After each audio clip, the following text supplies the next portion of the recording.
Hey, what is up everyone? Welcome back to our YouTube channel. So for today's video, we're going to talk about two AI code editor.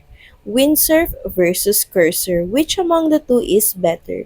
So let's dive into the video. AI code editors are smarter than ever. They refactor, debug, comment, even design your file structure. But two editors are leading the charge, Cursor and Windsurf. So which one should you choose? Let's break it down. Cursor is for the dev who lives in their code. It's VS Code but infused with OpenAI's muscle.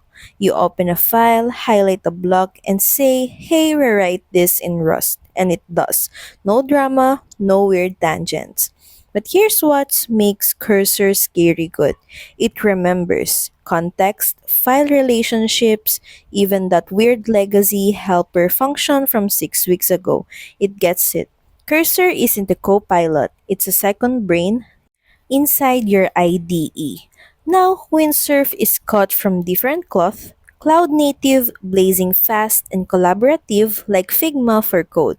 You don't just code with AI. You code with your team and AI, live, synchronous, context aware. Its AI isn't just reactive, it's anticipatory.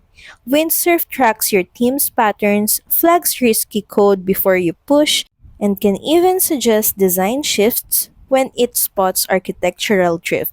So who wins? Honestly, neither and both. If you're a lone wolf obsessed with speed, precision, and tight feedback loops, Cursor feels like home. But if you build in squads, love seamless collab, or you're scaling fast, Windsurf will outpace everything else in your stack. The future of coding isn't about replacing devs, it's about multiplying what one dev or 10 can do. Cursor or Windsurf, pick your partner. So that's pretty much it. Thank you very much for watching this video. I hope that you find this video helpful, and if you do, please don't forget to like, share, and subscribe to the channel. And I will see you again on the next one. Bye!